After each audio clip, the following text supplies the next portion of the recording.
Film ini didasarkan pada penelitian sejarah, di mana pada abad ke-17 dan ke-18 yang juga dikenal sebagai zaman modern, di Eropa Tengah yang masih berbahasa Jerman kala itu, sedang terjadi sebuah kejahatan baru yang kemudian menjadi fenomena, yaitu suicide by proxy atau bunuh diri melalui perantara.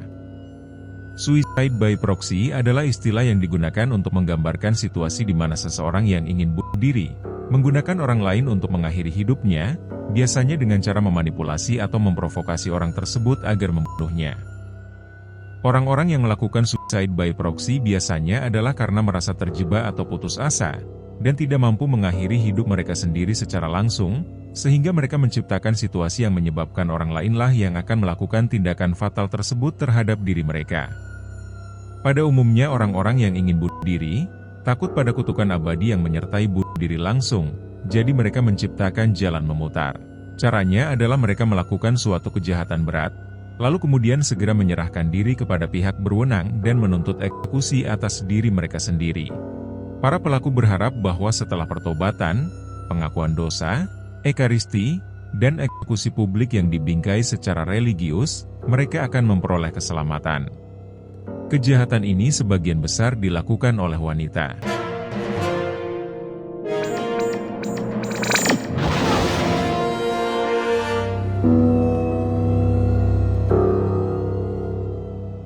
Film diawali dengan seorang wanita yang sedang mengalami depresi berat karena merasa lelah dengan kehidupan yang sedang dijalaninya. Dengan teganya, ia kemudian menjatuhkan bayinya dari air terjun, dan menutup aksinya itu dengan doa. Lalu selanjutnya ia berjalan ke gereja untuk mengakui kejahatannya. Atas perbuatannya itu, wanita ini dihukum pancung, kepalanya diletakkan dalam sebuah sangkar, dan mayatnya ditinggalkan di suatu tempat untuk menjadi peringatan bagi penduduk kampung. Anehnya, beberapa jari kaki dan tangan perempuan ini sudah tidak ada lagi, karena diambil satu persatu oleh penduduk untuk dijadikan jimat. Kampung yang terletak di pedalaman dataran tinggi Austria Hulu ini berpenduduk sangat kolot. Mereka memang sangat religius, namun tradisi leluhur masih terus dipertahankan. Praktik-praktik sinkretisme terlihat masih sangat kental dalam kehidupan sehari-hari mereka. Namaku Agnes. Aku tengah mempersiapkan diri untuk hari pernikahanku. Pria yang akan menikah denganku bernama Wolf. Dia tinggal di desa sebelah. Kehidupan mereka cukup mapan. Mereka memiliki beberapa tambak ikan mas dan mempekerjakan penduduk kampung. Aku, ibuku dan abangku pun berangkat ke kampung sebelah. Namaku Wolf. Acara pernikahan kami berjalan dengan baik. Setelah pemberkatan di gereja, kami pun mengadakan perayaan seperti yang umum dilakukan dalam adat istiadat nenek moyang kami. Misalnya tradisi memukul ayam. Meskipun terkesan kejam menurut standar modern, praktik ini masih kami jalankan sebagai bagian dari tradisi kolektif dalam masyarakat kami, yang dikaitkan dengan upaya untuk pengusiran roh jahat dan nasib buruk, juga sebagai simbol kesuburan dan keberuntungan bagi pasangan yang baru menikah. Aku memperlihatkan kepada Agnes sebuah rumah dan tanah yang telah kubeli dengan meminjam sejumlah uang. Aku terpaksa melakukan hal ini karena rumah dan tambak ikan keluargaku yang tidak jauh dari tempat ini akan diwariskan kepada abangku sepenuhnya. Aku berjanji kepada Agnes akan segera melunasi hutangku itu. Pesta pernikahan kami dirayakan sampai larut malam, hingga semua yang hadir dalam kondisi mabuk berat. Sayup-sayup aku mendengar pembicaraan Wolf dan Lenz yang sedang mabuk. Dalam ocehan yang melantur, mereka mengungkapkan perasaan masing-masing kalau mereka saling menyukai. Ibuku dan abangku pun kembali pulang ke desa kami. Abangku memberikanku sebuah jari yang dipotongnya dari tangan si wanita pembuang bayi beberapa hari lalu untuk kujadikan jimat agar aku cepat punya anak. Sebagai umat Katolik yang taat, aku selalu tekun berdoa. Tetapi aku juga tak lupa untuk mengenakan jimat yang telah kubuat dan potongan jari pemberian abangku, agar aku bisa cepat punya anak.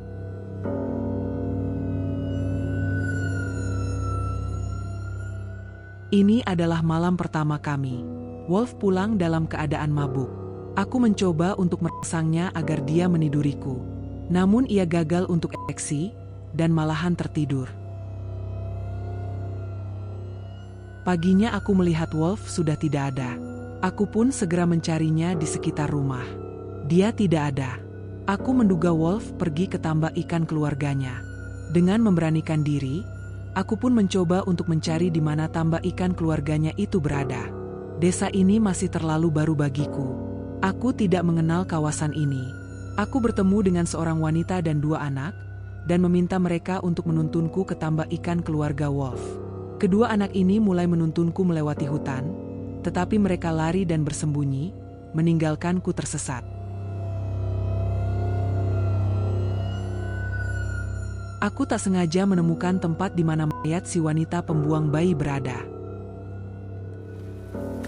Akhirnya aku menemukan tambak ikan keluarga Wolf.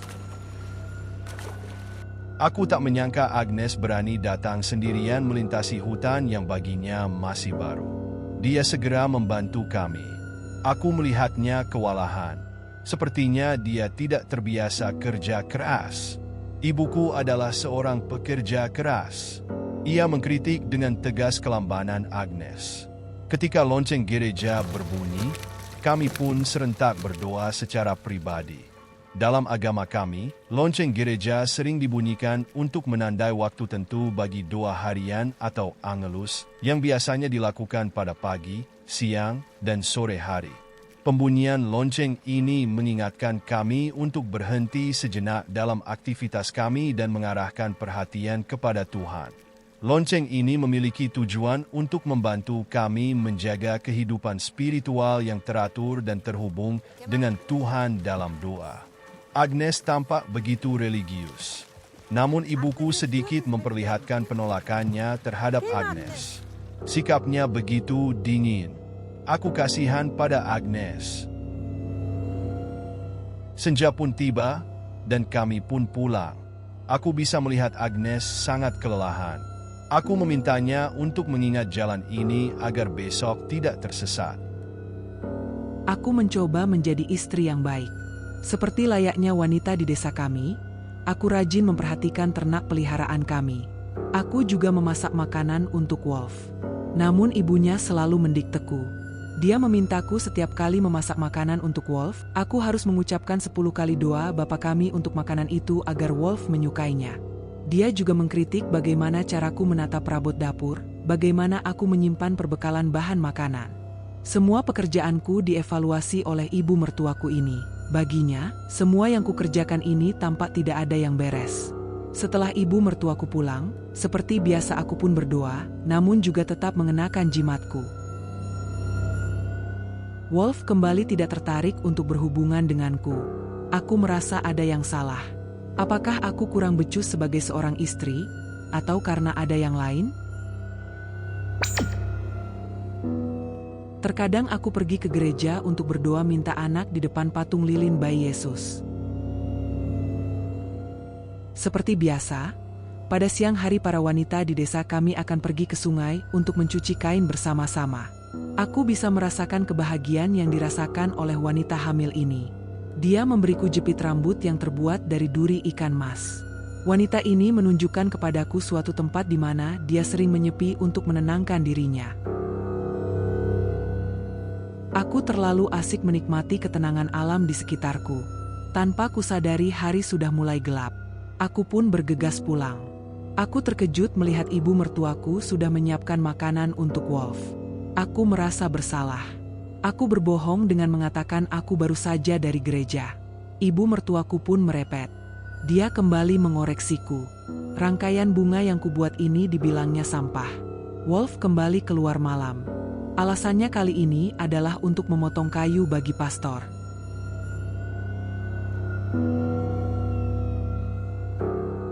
Aku melihat ada banyak serpihan di jendela. Aku tidak tahu kalau itu adalah jimat milik Agnes. Aku mengiranya sampah dan membuangnya ke perapian. Agnes mengutarakan protesnya kepadaku agar ibuku sebaiknya tidak datang setiap hari ke rumah kami. Sepertinya Agnes merasa sangat terkekang. Ibuku mengendalikan setiap aspek kehidupan kami. Aku berusaha menghiburnya, dan mengatakan kalau ibuku bermaksud baik dan peduli dengannya. Wolf kembali tidak menyentuh diriku. Aku merasa semakin tertekan. Apakah aku ini tidak cukup menarik baginya? Atau apakah aku masih kurang berusaha untuk menjadi istri yang baik? Aku sedih. Jimat yang kubuat di jendela sudah tidak ada lagi. Aku pun membuat mesbah kecil di ruang bawah tanah sebagai tempat aku melakukan ritual doa. Merasa bersalah di mata ibuku atas kelakuannya tadi malam, Agnes bangun pagi-pagi sekali dan berhasil sampai ke tambak ikan kami sebelum orang lain berdatangan. Dia ingin membuktikan kalau dirinya juga cakap bekerja, tetapi dia justru terjebak di lumpur. Untunglah kami segera datang. Aku menegur Agnes atas tindakannya yang sembrono ini dan mengatakan bahwa sudah banyak orang yang kami pekerjakan mati akibat tenggelam di lumpur ini. Malam itu, seseorang menggedor pintu rumah kami dan memberitahu Wolf bahwa Lance telah gantung diri. Wolf pun bergegas ke tempat kejadian. Aku membuntutinya diam-diam. Ibu Lance sangat histeris. Dia mengusir Wolf dan kawan-kawannya dan meminta kepada mereka agar dia diizinkan untuk segera menguburkan anaknya itu. Wolf kelihatannya sangat terguncang. Dia dan teman-temannya memaksa untuk membawa pergi tubuh Lance. Aku bergidik dan sangat ketakutan melihat kejadian ini. Aku segera pulang dan berdoa. Keesokan harinya, pastor berkhotbah dan menjelaskan bahwa Lance tidak dapat dikuburkan karena bunuh diri adalah dosa. Dan apa yang telah dilakukannya itu jauh lebih buruk daripada pembunuhan. Jiwanya hilang untuk selamanya. Pastor melanjutkan dengan menceritakan kasus wanita yang membuang bayinya ke air terjun. Setidaknya ada jaminan kalau wanita itu diselamatkan karena ia melakukan pengakuan dosa sebelum dieksekusi. Jadi dosanya telah diampuni. Tubuh Lance ditelantarkan begitu saja di tempat pembuangan bangkai. Semakin hari aku semakin tertekan, apalagi kalau aku sedang datang bulan. Aku merasa gagal sebagai seorang perempuan. Seperti biasa, kami selalu membagikan roti sebagai jatah makan siang kepada para pekerja kami. Ibu mertuaku ini sangat arogan dan tak punya belas kasihan kepada karyawannya.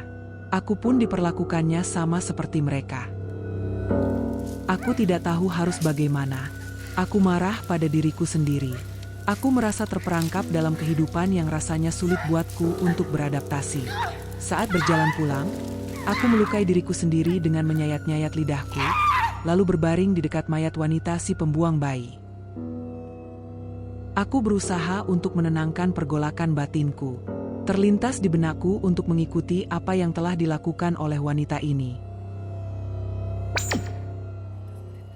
Ibuku mengeluh kepadaku. Ia merasa sangat kecewa karena Agnes tak kunjung hamil.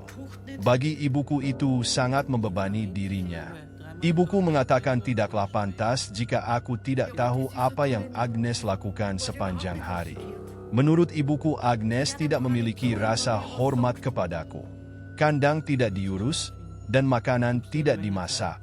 Belum lagi Agnes sering pulang malam-malam dan alasannya selalu tersesat. Ibuku sangat menyesali keputusanku karena tidak mau mendengarkan nasihatnya dulu untuk menikahi perempuan di desaku. Aku mendengar perbincangan Wolf dan ibunya. Hatiku sangat terluka. Aku tidak mau pulang. Aku menghabiskan malam bersama si wanita pembuang bayi. Dini hari, aku pergi ke rumah ibuku di desa sebelah. Ibu dan abangku menyarankan agar aku sebaiknya segera kembali. Namun aku dengan tegas menentang hal itu. Aku datang menjemput Agnes. Aku mencoba membujuknya untuk pulang, namun dia melawan dan histeris. Apa boleh buat, aku harus membawanya dengan paksa.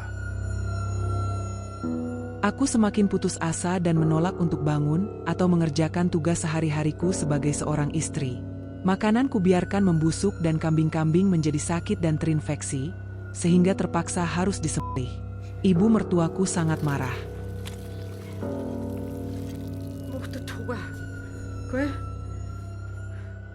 Aku pun dibawa ke Teufelbad atau tempat pemandian iblis untuk diterapi.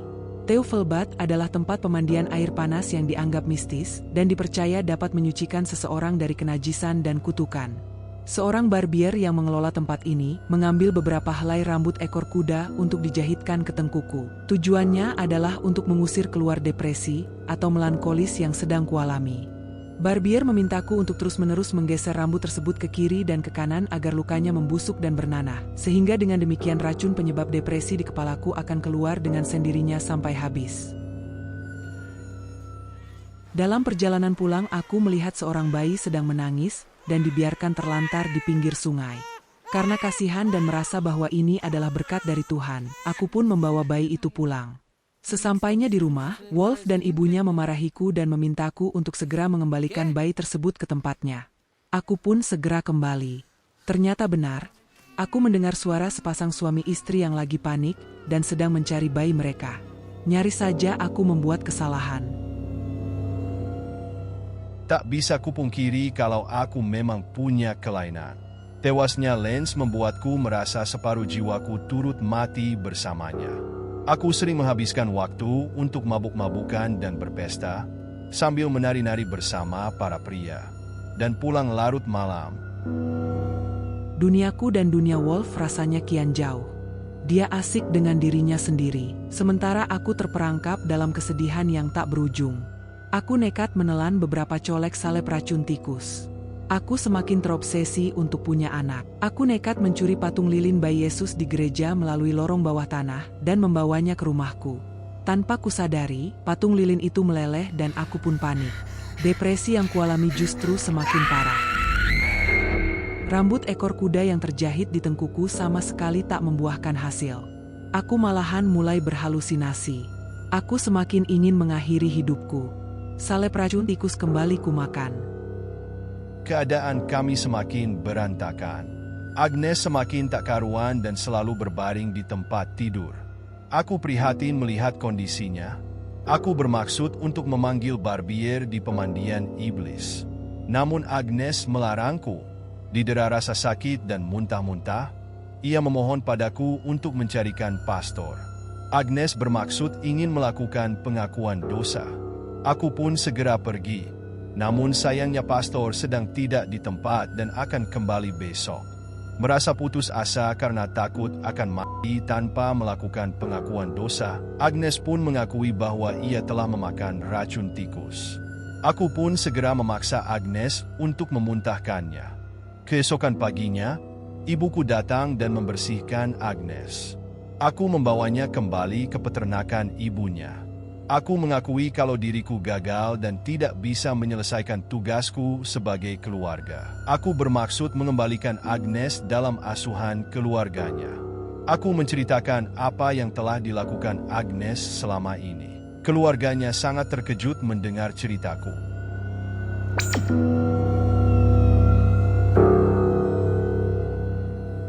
Keesokan harinya, aku bangun pagi-pagi, berpakaian, dan berjalan kembali menuju kota. Aku sedang merencanakan sesuatu. Aku muak mendengar pembelaan diri Wolf di depan ibuku tadi malam. Dia masih saja berusaha untuk menyembunyikan aibnya dan memelintir cerita agar akulah yang terlihat salah. Di tengah perjalanan, aku bertemu dengan sekelompok anak-anak yang sedang mengumpulkan kayu di tepi kolam dan meminta seorang anak laki-laki untuk menuntunku ke sebuah kuil kecil di hutan. Aku membujuknya dan berjanji akan memberinya hadiah jika dia mau berdoa sebentar bersamaku. Setelah berdoa, aku langsung menusuk leher anak itu 2 kali dan tewas. Aku kemudian pergi ke gereja dan memberitahu mereka bahwa aku telah melakukan kejahatan. Aku dikurung dalam sel dan mengakui semua dosa-dosaku kepada pastor. Aku mengatakan kalau aku sudah sangat lelah dan tidak ingin lagi hidup di dunia ini, tetapi aku menginginkan pengampunan sebelum aku dieksekusi. Pastor kemudian mendoakanku dan menyatakan pembebasanku atas dosa-dosaku. Aku tertawa bahagia tetapi menangis sedih tak terkendali. Apa yang kulakukan ini tak ada beda dengan si wanita pembuang bayi. Depresi berat yang dialami Agnes membuatnya ingin mengakhiri hidupnya. Dia ingin mati namun dia sangat takut bunuh diri, karena menurut dogma agamanya mereka yang melakukan bunuh diri akan terkutuk dan terhilang selamanya. Merasa lelah hidup dalam lingkungan yang sangat religius dan penuh tekanan sosial, kondisi mental Agnes semakin terpuruk. Dia tak dapat melihat jalan keluar lain. Dia terpaksa membunuh bocah itu agar dia dijatuhi vonis mati. Secara tidak langsung Agnes membunuh dirinya sendiri, hanya saja melalui tangan orang lain. Niatnya untuk mati akhirnya terkabulkan melalui praktik suicide by proxy, atau bunuh diri melalui perantara. Agnes kini dalam kondisi katatonik, dibungkus dengan kulit binatang dan diseret melalui kota menuju altar tempat dia akan dieksekusi. Sebuah tudung dipasang di atas kepalanya oleh Algojo. Agnes pun dieksekusi. Darah yang menyembur dari leher Agnes ditampung dalam ember, dan penduduk kota membayar untuk dapat meminum darah itu, yang pada waktu itu diyakini bahwa meminum darah tahanan yang dieksekusi akan dapat menangkal kesedihan. Inilah potret suram tentang depresi perempuan di Austria abad ke-18, dan dosa-dosa dogma agama yang masih ada hingga hari ini, dalam praktiknya yang bervariasi.